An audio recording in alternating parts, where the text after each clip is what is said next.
palavra do presidente tem grande significado. Por isso ele precisa preservar um pouco também a palavra, né? Não é uma questão de botar a economia acima da saúde do povo, de jeito nenhum. É uma questão só de que as coisas têm impacto. E esse impacto a gente precisa entender. Em primeiro lugar, nem Freud explica. O problema dele é psiquiátrico. O que a gente pode fazer de análise possível, previsível, é que o presidente tem estabilidade. Claro que a relação com o parlamento não é boa. Para o futuro, talvez, nós devêssemos discutir até mesmo um regime diferente, talvez. Um evento global que tem o efeito econômico e humano de uma guerra, para vocês terem uma noção.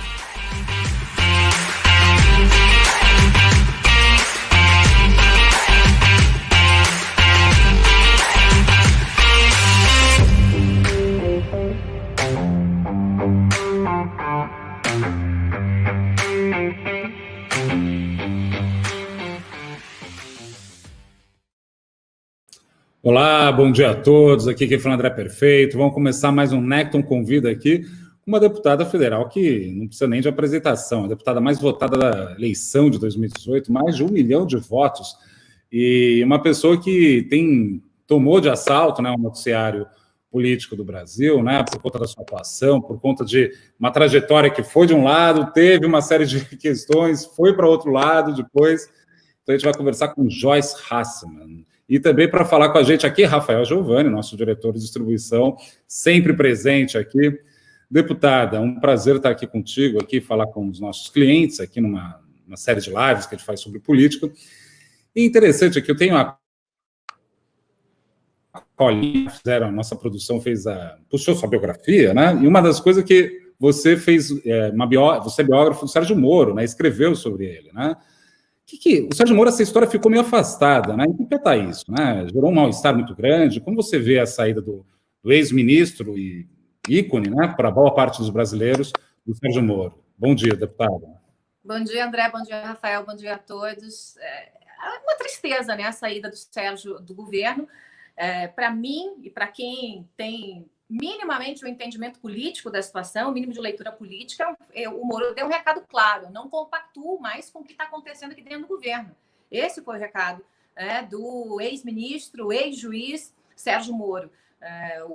O Sérgio foi muito claro ao deixar assim, transparente que o combate à corrupção, que era uma das principais bandeiras da eleição, né? Bandeira minha, bandeira do Jair Bolsonaro, bandeira do governo, ficou deixado de lado. Né? E esse foi um dos motivos pelos quais eu me afastei também do governo.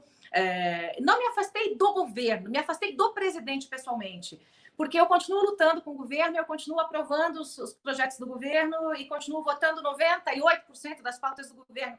Então, eu separo as coisas, né? Então, assim, eu quero que o governo dê certo, que o Brasil precisa que dê certo, ponto. Mas eu não posso passar a mão, né, na cabeça do presidente quando o presidente acaba fazendo exatamente o contrário de tudo que prometeu na campanha. A saída do Sérgio Moro foi esse recado, né? O Moro disse: olha, eu não vou ficar aqui porque eu não compactuo com o que está acontecendo dentro desse governo. Pegou o boné e foi embora. Né? Foi exatamente isso que aconteceu e foi, assim, para mim, uma ferida de morte dentro do governo do Jair Bolsonaro. Antes de passar para o Giovanni, desculpa, Giovanni, só para estressar isso, você acha que essa questão do Moro ainda vai complicar mais a vida do presidente? Porque a gente sabe que a dinâmica política, às vezes um assunto cresce, ele cai, né? Você acha que vai continuar incomodando o Palácio do Planalto, essa saída do Moro, ou meio que já passou, virou a página? Bom, tem uma investigação sobre a interferência na Polícia Federal, né? Que é uma investigação que foi iniciada justamente depois da saída do Sérgio Moro, com a clara interferência do presidente, né? Uma interferência que até então era uma ameaça, o presidente ameaçava o tempo todo interferir, o Sérgio Moro segurava essa interferência, mas no momento em que o Sérgio Moro saiu, essa ameaça se concretizou e a interferência aconteceu. Então, essa investigação, por óbvio, né? Qualquer um ver o que está acontecendo, houve de fato interferência. Se essa investigação seguir, né, o trâmite correto, vai sim, obviamente, incomodar o presidente. Muitas questões políticas, aí não tem muito como fazer previsão, né? Não tem se o Moro vai incomodar mais ou menos politicamente o presidente. O Moro nem fala muito sobre a questão política, todo mundo questiona ele sobre 2022, ele diz: 2022 está longe demais, deixa 2022 para lá. Ele tem lá uma certa razão, mas é uma expectativa muito grande, né, de que Sérgio Moro quebre, né, esse muro que ele tem de resistência à política e possa vir a disputar na próxima eleição a presidência da República. Mas este futuro a Deus pertence, né? Não sou eu que sei dele, o Sérgio não é de falar sobre isso com ninguém, mas eu gostaria muito que ele fosse uma alternativa nas próximas eleições. Acho que o presidente, independente do Sérgio Moro, já tem muitos problemas para se preocupar, né? Ele tem muitas questões a responder à população brasileira, como as ações, as últimas que tem tomado durante esse 1 ano e meio de governo, que tem favorecido a corrupção e não combatido a corrupção. Questões econômicas também, o Brasil espera, né, um socorro econômico que nunca vem, né? Então, o Paulo Guedes, meu amigo querido, posto Ipiranga, parece que está com os pés e mãos atados, porque depois da reforma da Previdência nada foi feito, absolutamente nada foi feito, né? O Brasil parou na reforma da Previdência. Então, tem muita resposta ainda para dar para o Brasil. Tem o caso Queiroz, que o presidente vai ter que explicar muito bem, porque nós sabemos que a ligação, né, do Queiroz é principalmente com Jair Bolsonaro, né, com Flávio também, mas com Jair Bolsonaro. Então, tem muitas explicações que o presidente precisa dar à nação brasileira. Então, vamos deixar o Sérgio Moro quietinho lá no canto dele, ele continua falando do combate à corrupção, e acho que ele pode contribuir muito ainda com o país, porque ele é um ícone, né? Ele é o ícone do combate à corrupção. Ainda que nesse momento, né, André, haja uma força-tarefa aí que uniu gente do governo, o próprio presidente, o PT contra a Lava Jato. A gente está vendo aí que há uma força-tarefa para desmontar a Lava Jato, mas eu creio que isso não vai prosperar, não. Deputada, seguindo aqui um pouquinho com relação ao ex-ministro Sérgio Moro, você não acredita que ele, dentro do governo, teria um papel importante, mesmo que rompendo alguns laços com o presidente Jair Bolsonaro, ele teria um papel de manter a estrutura da Lava Jato ativa? Eu te pergunto isso porque a Lava Jato, ela basicamente não, mas dentre várias frentes, uma delas é atacar a classe política, né? E sem a figura do Sérgio Moro lá, e sem a figura do Sérgio Moro na Lava Jato, qual que é o fim da Lava Jato, assim? Você não acha que o Moro se precipitou? Porque você tem um conjunto de evidências, né? Conjunto de fatos que levam a crer que, de fato, houve interferência. Mas você não tem nenhum fato central ali que de fato, coloque o presidente como alguém que agiu contra a Polícia Federal. Ainda não tem, né? E esse conjunto de fatos, de certa forma, liga o governo Bolsonaro aos questionamentos da esquerda com relação ao trato da Lava Jato, né? Então, resumindo a minha pergunta, deputada, você não acha que o Moro se precipitou e que ele poderia, dentro do governo, fortalecer ainda mais o mecanismo anticorrupção? E dado que, a partir desse momento, o grupo do Bolsonaro se liga a uma missão de esvaziar o Moro, você não acha que, de certa forma, a corrupção ganha nesse jogo? Bom, vamos lá, vamos por partes. Rafael, eu discordo de você de que não há nenhum fato em relação à interferência. Os fatos são concretos e estão aí para que qualquer um veja. O Sérgio Moro saiu, antes deu uma coletiva e disse: eu estou saindo porque estão tirando o superintendente, o meu homem de confiança da Polícia Federal, o delegado-geral da Polícia Federal. O acordo que eu tinha era para que esse nome fosse mantido e para que não houvesse trocas, né, em lugares estratégicos como no Rio de Janeiro, em Pernambuco, onde o presidente queria trocar, queria interferir diretamente na Polícia Federal, né? Então, o Sérgio Moro avisou o que o presidente queria e avisou que não podia mais compactuar com aquilo, porque a tentativa de troca tanto do superintendente quanto do delegado-geral era muito antiga. Já tinha ali mais de, pelo que eu acompanhava ali dentro do Planalto, mais de 8 meses, 9 meses, que o presidente tentava fazer essa interferência, e o Moro segurava essa interferência. No momento em que o presidente da República tem uma caneta maior que a do ministro, diz: olha, eu vou fazer e acabou, a interferência é clara, se o Moro ficasse ali, ele estaria compactuando com o crime, né? Então, o Moro deixou o ministério. Ele fez o que deveria fazer com a estatura moral que tinha, ele não podia compactuar com isso. Como é que o ministro da Justiça vai rasgar, ainda mais o Sérgio Moro, rasgar toda a sua biografia e fingir que não está havendo uma interferência clara na Polícia Federal? Então, eu gostaria que o Moro tivesse ficado no governo? Gostaria, claro, gostaria. Agora, não é possível que ele ficasse num governo se, na concepção do Sérgio Moro, que é esse baluarte do combate à corrupção, estava havendo um crime em curso naquele momento, de interferência direta para, especialmente, né, salvar seus filhos e amigos de investigações. Né? Lembre-se que tanto o Carlos quanto o Flávio, né, têm problemas e a Polícia Federal pode chegar ao final desses problemas. No caso do Flávio, lavagem de dinheiro, roubo do dinheiro público, e no caso do Carlos Bolsonaro, as questões todas envolvendo aí o gabinete do ódio e questões envolvendo outras investigações e milícias. Então, tem muitas coisas que a Polícia Federal tem que investigar. Né? Então, sim, houve a interferência. Tá? Se o Sérgio Moro deveria ficar, a pergunta é como? Eu acho que a pergunta correta é, será que o presidente da República não deveria ter enxergado que estava cometendo um crime, que estava prejudicando seu próprio governo? Então, não era o Sérgio que devia dar um cavalo de pau nesse navio. Quem tinha que dar um cavalo de pau nesse navio era o próprio presidente da República, que não fez. Não dá para a gente ficar debaixo de um guarda-chuva, né, onde você sabe que as coisas mais horrendas ou que você sempre repudiou estão acontecendo. Foi mais ou menos o que aconteceu comigo. Eu não saí da liderança do governo do dia para a noite. Foram meses de discussão com o presidente, mostrando para ele coisas que estavam erradas dentro do governo, que eu não compactuava. E ele continuou, ele insistiu em tomar aquele caminho. Se eu tivesse continuado do lado dele naquele caminho, eu estaria compactuando com aquilo que eu não acredito. Né? O Moro não ia compactuar com aquilo que ele não acredita. Então, acho que as coisas aconteceram, não vou dizer no momento certo, porque eu gostaria realmente que o Moro terminasse o governo, mas as coisas foram precipitadas justamente por ações do presidente da República. Deputada, a gente aqui é uma corretora de valores, né? Então a gente fica absolutamente paranoico de tentar descobrir se vai ter alguma ruptura institucional, coisa do tipo, porque isso para os nossos clientes, e obviamente para a sociedade é importante, mas para os clientes é muito importante mesmo. Você é dona de um capital político em rede social que é um negócio invejável. Poucas pessoas podem dizer no Brasil que você tem a rede que você construiu, né? Acho que até tua própria eleição vem no bojo desse fenômeno novo, né? Fenômeno que vem para o bem e vem para o mal também, né? A gente tem toda essa questão das fake news, né? Como você vê, vê a questão dessa investigação? Você vai avançar muito mais? Pode ficar mais feio do que já está, né? Porque a gente no mercado, a gente está, vamos dizer assim, fingindo que não está acontecendo nada, porque como a resposta é o presidente vai sair ou não, a resposta é não, porque não tem nada que indique fortemente isso, né? A gente tenta mapear os riscos, né? Fake news, essa CPI, investigação que está tendo nas instâncias superiores, em que pé está isso? Tem alguma coisa para sair mais forte nos próximos dias? Bom, são dois assuntos, né, que você abordou na mesma pergunta, a questão da ruptura institucional e a questão das fake news.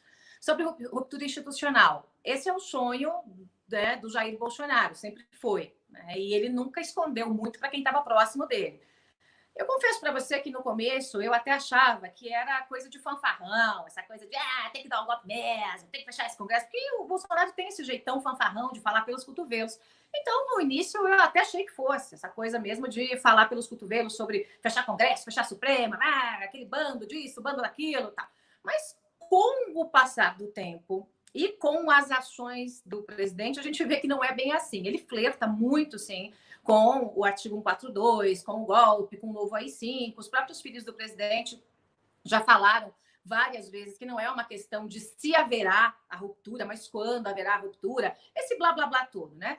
Por que a coisa não prospera? E por que eu fico um pouco mais tranquila, mesmo com essas sandices que passam na cabeça do presidente e dos seus filhos, né? De querer dar golpe militar, fechar tudo, aquela coisa toda. Porque o Exército não apoia isso. Sem o Exército não dá para dar golpe. Né? O Exército não apoia essa ruptura institucional, não apoia um golpe militar. Claro, você vai ter ali generais mais próximos dele, um ou outro mais próximo que vai dizer que apoia, ou mesmo que apoia, mas como instituição, o Exército não apoia. Isso nos dá um certo fôlego, né, para imaginar que essas sandices ficarão entre as paredes do Palácio do Planalto e do Palácio da Alvorada. Ponto. Tá? Em relação às fake news, tem investigações ainda, muitas investigações pela frente. A CPI meio que deu uma parada, né, por conta dessa questão do coronavírus, da pandemia. porque para que nós possamos levar pessoas, né, questionar pessoas, convocar pessoas, convidar pessoas, essas reuniões têm que ser pessoais, né, tem que ser presenciais. É muito difícil você inquirir alguém online, né? Você fazer uma sessão, você vai levar alguém, por exemplo, sei lá, o Carlos Bolsonaro, você aprova lá a convocação do Carlos. Como é que você vai fazer as perguntas online? Né? Quer dizer, você perde muito da qualidade da investigação.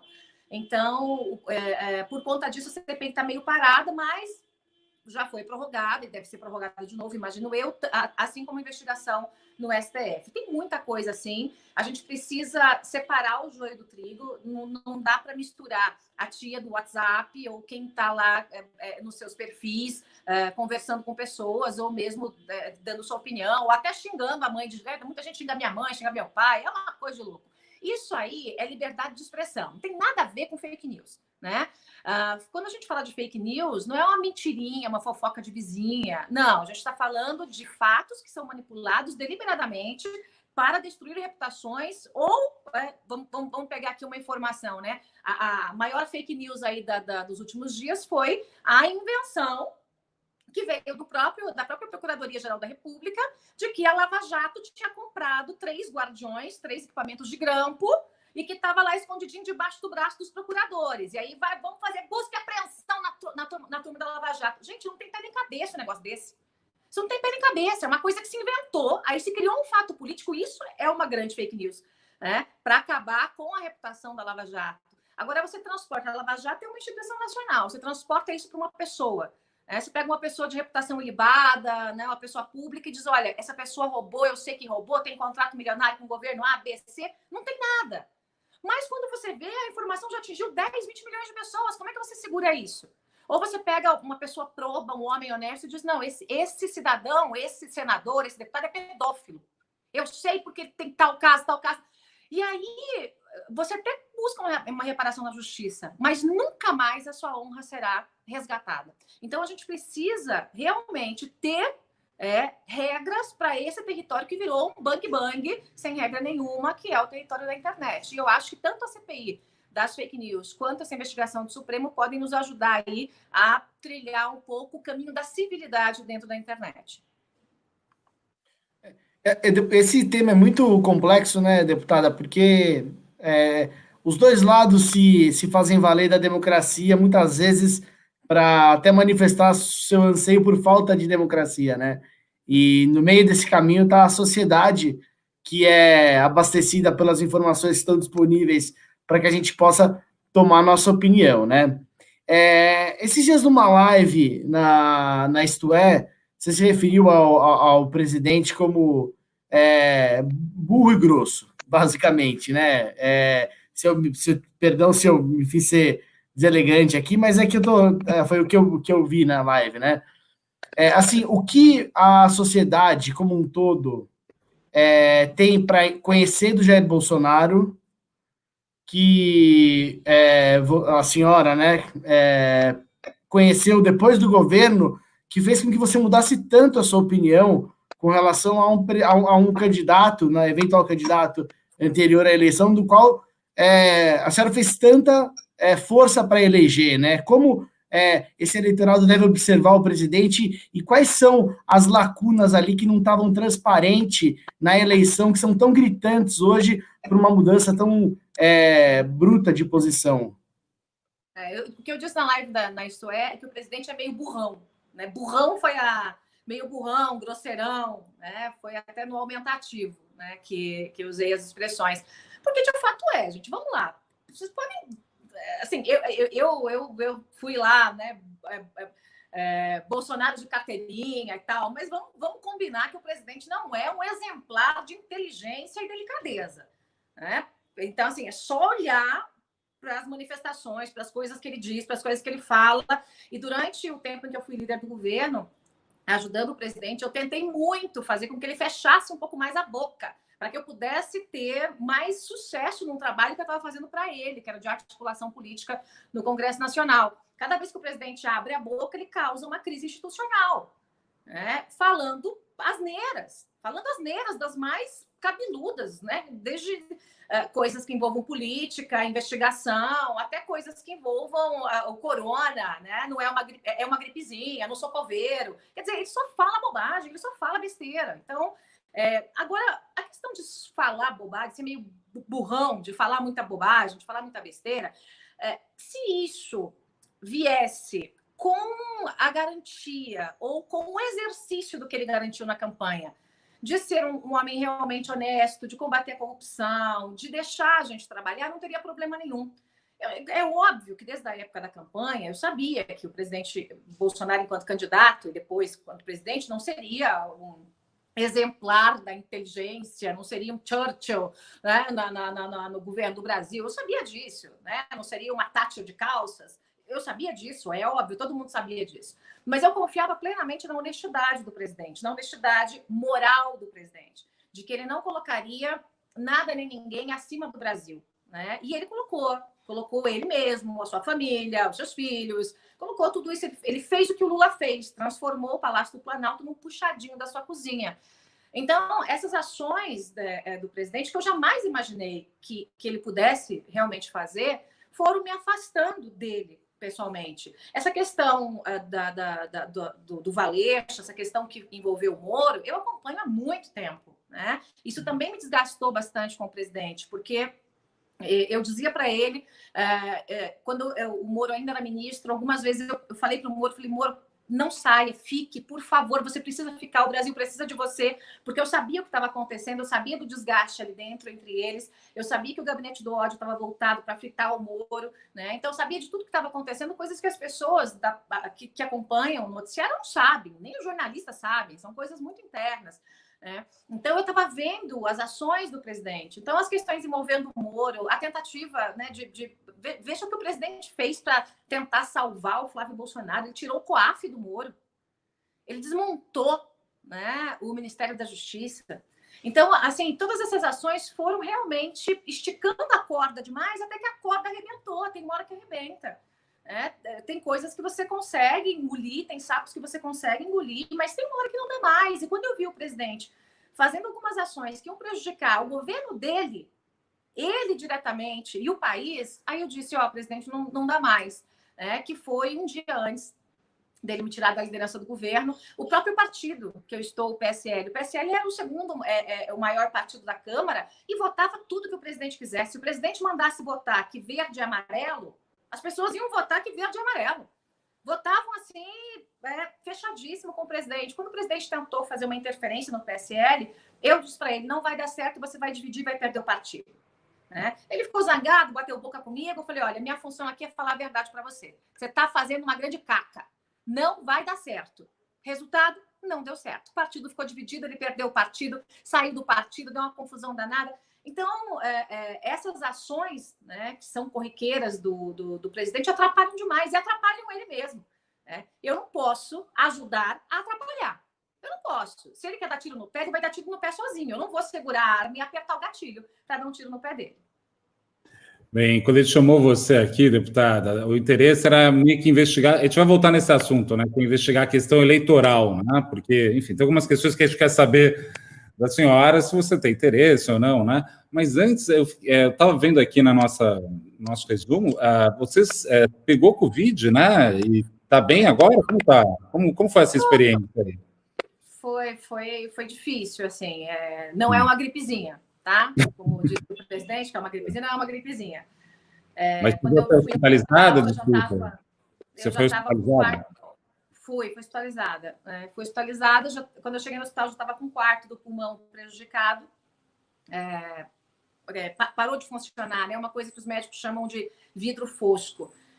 Já na tomografia, já foi antes mesmo de sair o exame de sangue, já deu que eu estava com Covid por conta do pulmão, né? A pneumonia já estava aqui, a pneumonia viral, o pulmão uma parte paralisada, mas por sorte, né, eu não tive essa complicação maior que outras pessoas tiveram, consegui me tratar em casa, eu fiquei no hospital, mas fiz um acordo com a médica, meu marido é médico também, falei, eu posso ser cuidado em casa, né? Eu tenho um médico, né, um personal médico do meu lado.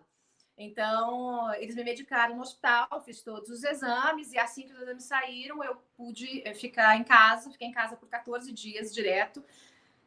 A sensação é muito...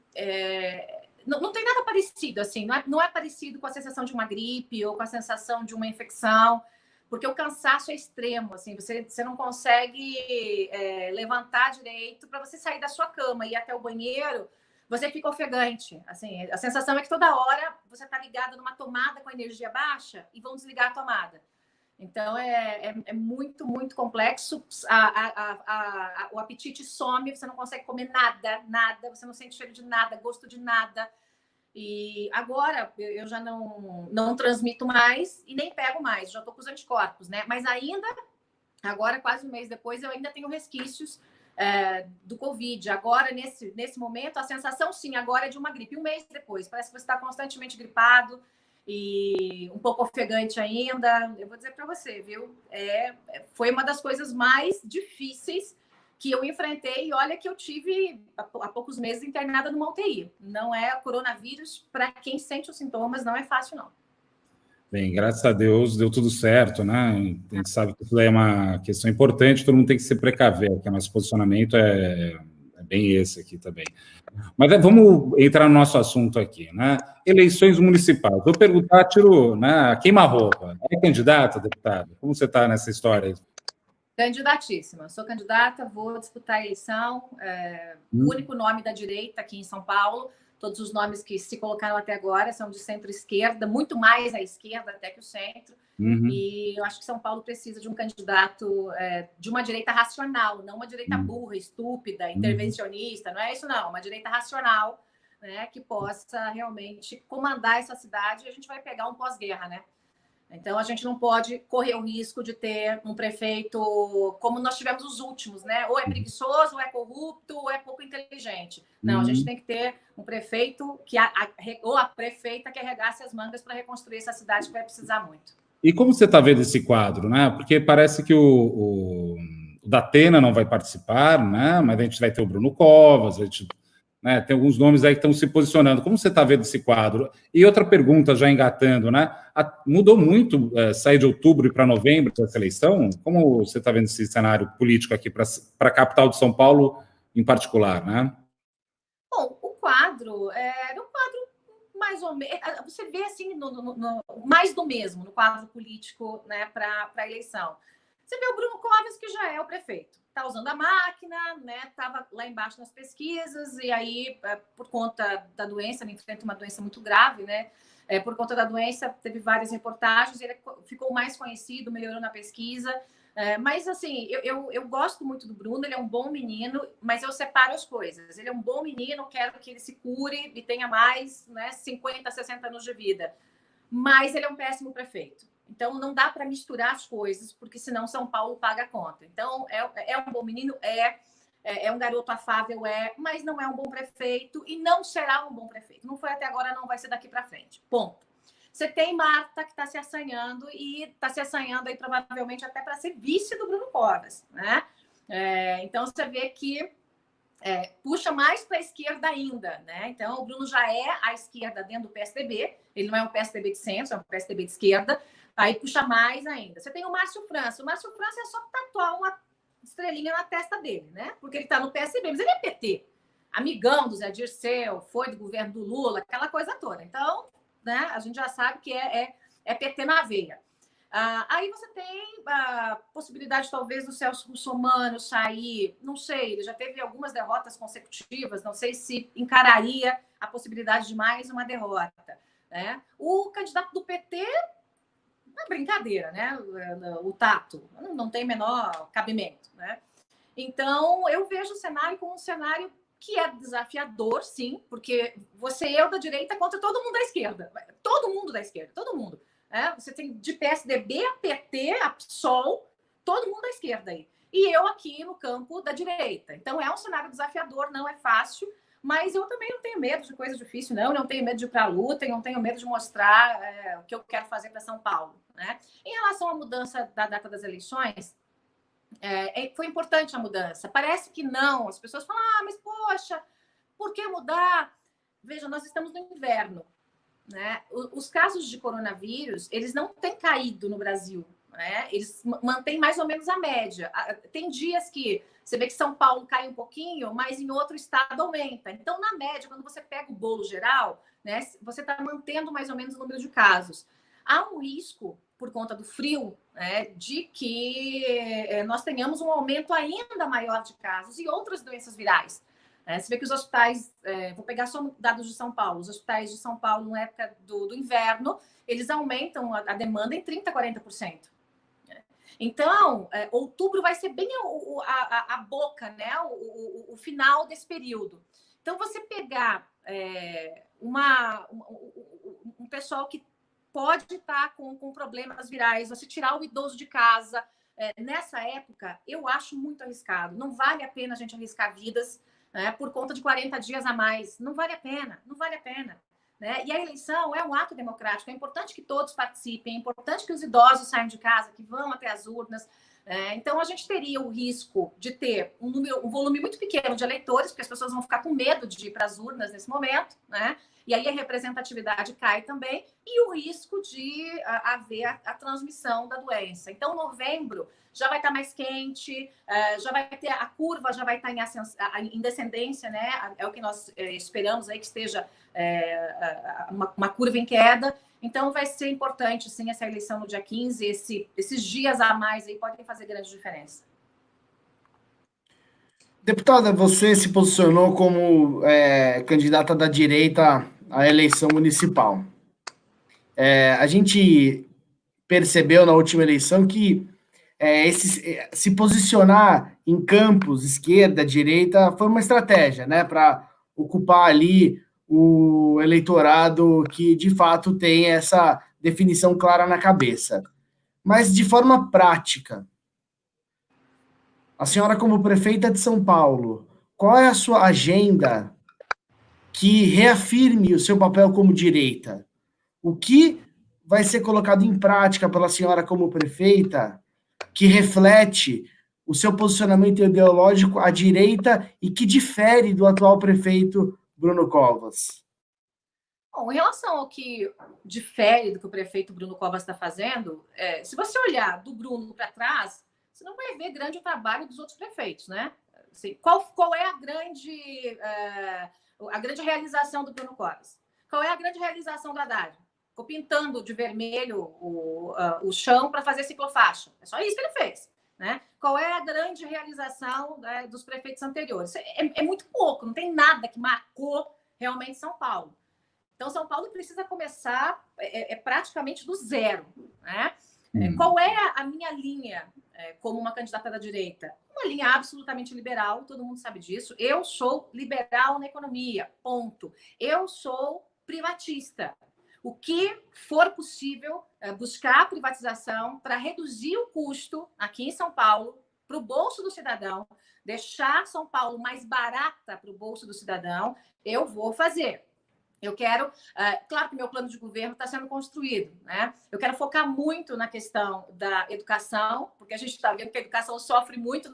Aliás, a gente está 1 ano e meio sem ministro da educação, né? Está uma tragédia. Né? Então, na questão da educação em São Paulo, nós temos que buscar um caminho para a educação envolvendo tecnologia. Né? A tecnologia vai baratear os processos de educação, os processos de saúde. Na área da saúde, por exemplo, Rafael, é impressionante, você não consegue ter, entre os hospitais, entre as unidades de saúde, uma interligação de dados. Você não consegue saber se o paciente vai numa unidade de saúde hoje e ele vai no hospital amanhã, a informação dessa unidade de saúde ela não está disponível no sistema do hospital. E poderia estar online, num simples clique. Então, o mesmo cidadão, o mesmo paciente, ele pode passar pelo mesmo exame em 2, 3, 4 hospitais, gerando um custo gigantesco para a saúde e gerando para esse cidadão também um custo de tempo muito grande. Então, está tudo desorganizado, de perna para cima, de perna para o ar. Né? Na questão envolvendo a segurança, a gente precisa reativar com força a nossa Guarda Municipal. Reativar com força a Guarda Municipal, né, para que ela possa ajudar na segurança em São Paulo. Então, eu quero mostrar para o cidadão aqui de São Paulo que nós temos uma realidade, né, e quando a gente compara, por exemplo, com Tóquio, vamos pegar um tamanho mais ou menos parecido com Tóquio, você vê o quão distante nós estamos e onde nós poderíamos chegar. Então, eu quero trabalhar, né, nessa ponte para fazer uma São Paulo padrão Tóquio. Para isso, tem que ter gente que não tem preguiça de trabalhar, tem que ter gente que use a cabeça e tem que ter gente que não se agarre na corrupção. Porque dinheiro tem, basta fazer. Interessante você ter colocado, né, a sua bandeira liberal, né, e até colocou que se acreditava, ouvia no presidente Bolsonaro uma Thatcher de calças, né, ou seja, né, alguém que carregasse em si profundamente os valores liberais. E, obviamente, nós no mercado estamos muito atentos às bandeiras, né? Vai ter mesmo, o profissional Paulo Guedes disse que vai fazer 4 privatizações até o final do ano, vai aprovar a reforma tributária e por aí vai, né? Temos que dar tempo ao tempo para ver o que vai sair ou não. A gente sabe que esse jogo é lento, não é nem culpa dele, normal, faz parte do jogo. Mas eu queria perguntar sobre o liberalismo, né? A gente está em uma situação, bem, eu sou economista, né? A gente está numa situação onde, depois dessa crise da pandemia, as bandeiras liberais ficaram, não vou dizer em xeque, né, mas ficaram conflituadas, né, porque você precisa da atuação do Estado, né? E aí eu vou pegar um tema específico que é do voucher, né? A senhora acredita que vai continuar o voucher depois, vai ser prorrogado, vai virar uma renda básica? Como você está vendo essa questão desse auxílio? Pode perenizar esse auxílio dentro do Brasil mesmo, esse dinheiro? Bom, vamos lá. Em relação ao Corona Voucher, né? É um nome meio feio isso, né? Mas é o nome que se deu, né? O Corona Voucher. É claro que o Estado tem agido nesse momento de pandemia de maneira, né, mais robusta, mas o Estado só serve para isso mesmo, né? Já que a gente tem esse Estado gigante, enorme, né, é para isso que ele serve nesse momento.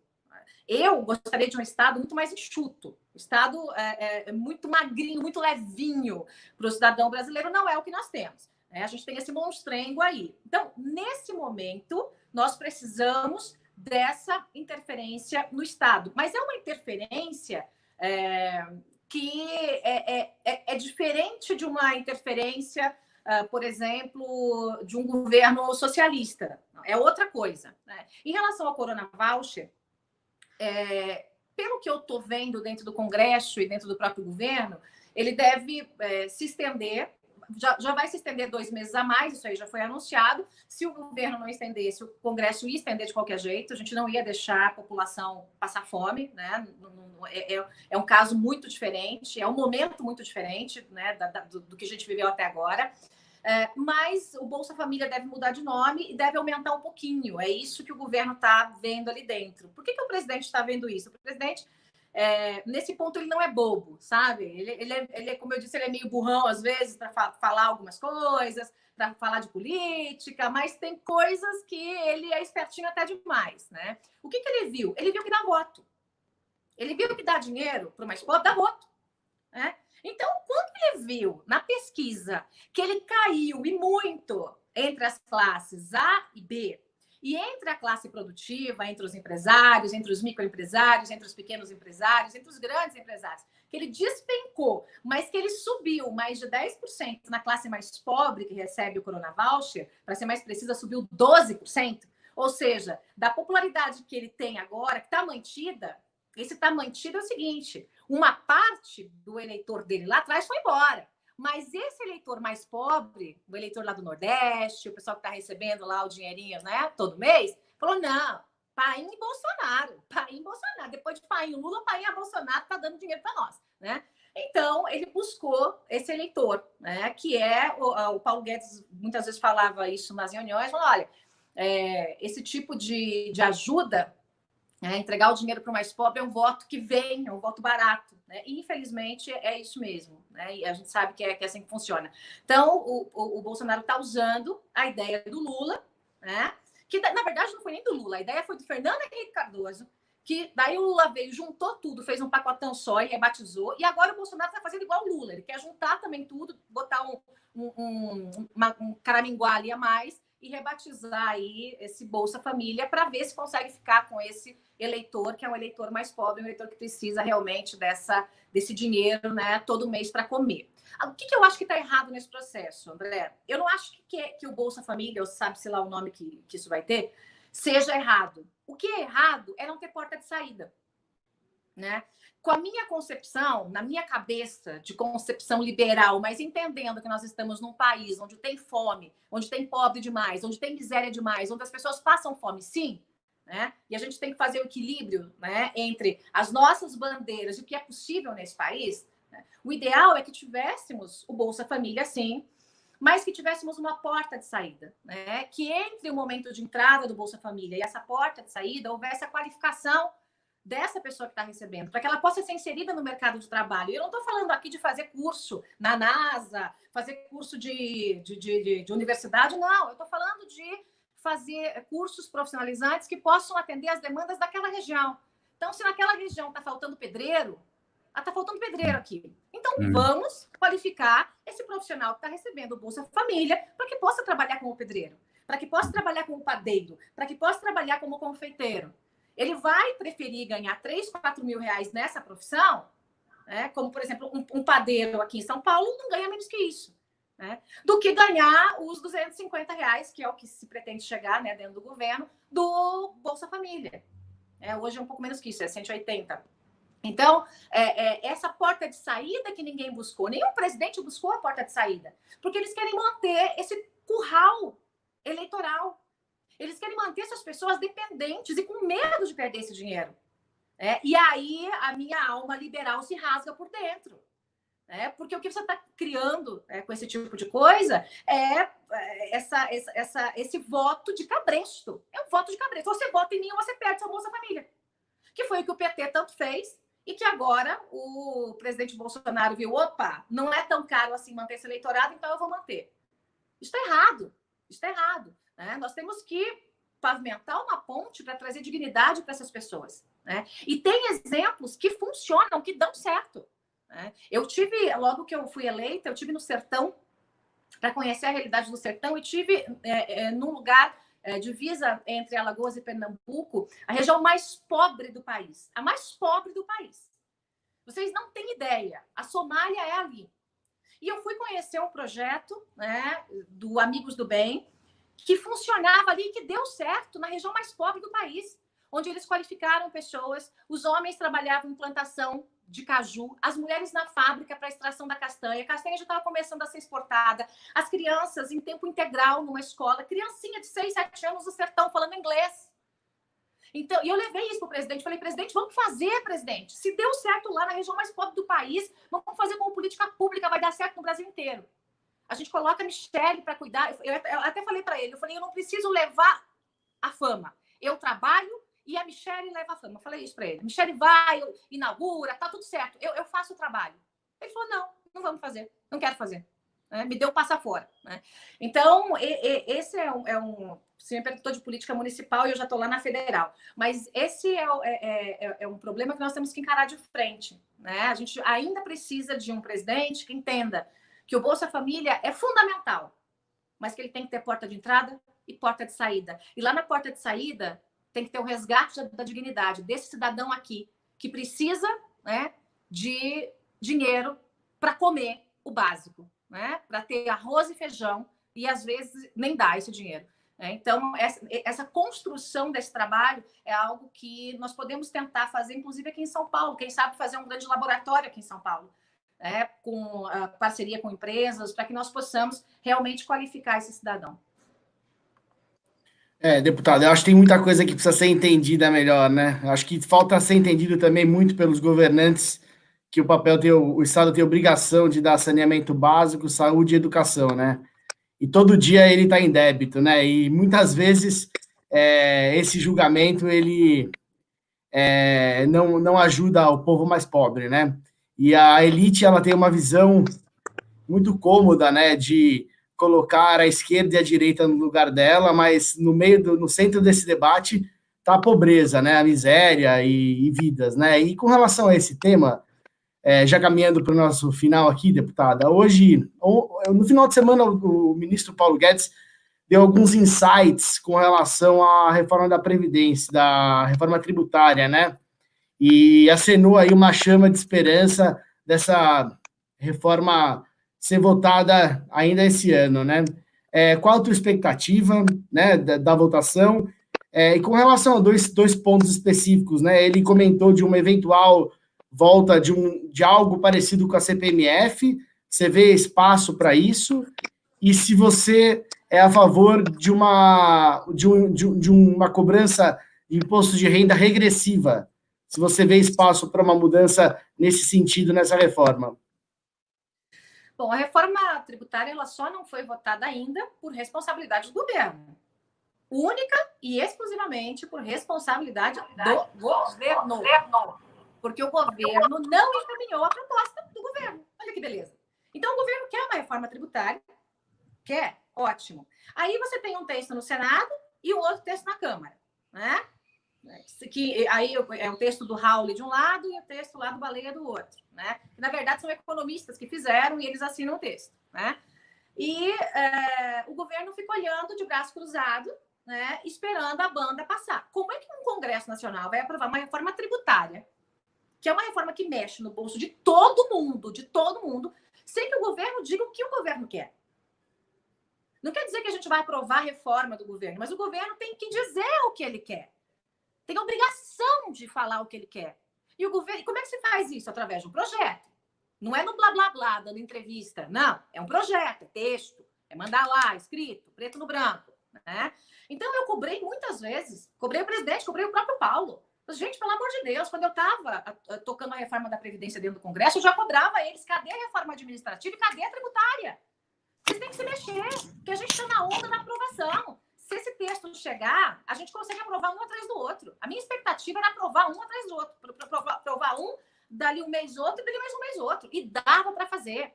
Era só o presidente ficar de boca fechada sem bater no Congresso, segurar os filhos dele para não ficarem também enchendo a paciência dos presidentes da Câmara e Senado, e a gente conseguia aprovar, mas o governo não se mexeu.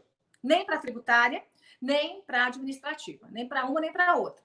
Então, o Congresso está aprovando tudo que chega. Está trabalhando num ritmo super acelerado, a gente está vendo isso. Agora, obviamente, o foco agora são os textos envolvendo a pandemia, o combate ao coronavírus, mas a gente aprovou o marco do saneamento, o novo marco do saneamento agora, no meio dessa questão da pandemia. Né? Então, o Paulo diz, vai aprovar, não vai aprovar, vai aprovar. Bom, primeiro, o que o governo quer? Vamos lá. Deu tempo, né? Quase 2 anos de governo. Não deu tempo de decidir o que o governo quer ainda? O que o governo quer? Então, primeiro tem que mandar isso para lá, para que nós possamos, junto com os textos da Câmara e Senado, construir uma proposta que realmente seja boa para o Brasil. Recriar um novo imposto, acho complicado. Acho muito complicado você criar um novo imposto, uma vez que nós temos aqui, né, o recolhimento de impostos de países riquíssimos e a prestação de serviços de países paupérrimos. O que volta para a população é nada, perto do que a população contribui. Então, eu acho temerário demais falar em recriar o imposto. Acho que o Congresso até toparia discutir isso, mas tem que cancelar outro. Para criar um, tem que cancelar outro. Tem que ter uma política de compensação aí. Porque só empurrar, né, para o bolso do povo brasileiro, que já está lascado, depois dessa pandemia, mais ainda. Olha o que está acontecendo com as micro e pequenas empresas. O que tem de fechamento de empresa é um negócio absurdo. E isso que nós aprovamos uma lei que eu relatei para socorrer as pequenas e microempresas. Né? O presidente Bolsonaro ficou sentado em cima da lei para sancionar ela durante quase um mês. Né? E agora os bancos públicos estão fazendo corpo mole para fazer o empréstimo. Né? Porque a gente aprovou, o Congresso fez o que tinha que fazer. Então, acho bastante complicado. E a questão do imposto de renda regressivo, acho que a gente tem que discutir. É uma alternativa. Acho que a gente tem que discutir com a sociedade. O fato é que tem que fazer alguma coisa. E se não fizer esse ano, acho difícil conseguir fazer ano que vem. Mas a responsabilidade disso, Rafael, é do governo Jair Messias Bolsonaro, que ficou sentado em cima de uma ideia, não fez absolutamente nada e, por isso, as coisas não andaram no Congresso. Bem, deputada, já deu 50 minutos aqui, a gente podia ficar aqui mais 3 horas. Tem vários temas aí, tem coisa que você tocou, eu queria, né, enfim, saber um pouco melhor de eleição, até essa parte de discussão liberal, até adoraria fazer. Você é uma pessoa que é muito, vamos dizer assim, não vou dizer polêmica, mas assim, gerou amores e ódios aqui nos comentários do nosso YouTube, faz parte, a gente acha que é por aí mesmo. Quero agradecer demais a presença da senhora, deixar o convite aí para mais perto de novembro, né? A gente conversa de novo, porque a gente vai querer saber desse plano de governo. Giovanni, tenho certeza que vai ter mais pergunta para fazer sobre isso. E é isso, queria agradecer demais, quero agradecer demais, Rafael Giovanni também, para a sua presença aí, sempre abrilhantando aqui nossos bate-papos. E é isso, deputado, obrigado e bom dia aí. E mais uma vez, precisando tomar as ordens, tá bom? Obrigada, André, obrigada, Rafael. E precisando, só chamar. Vamos chamar, hein? A gente vai atrás depois. Tchau, tchau, abraço. Tchau.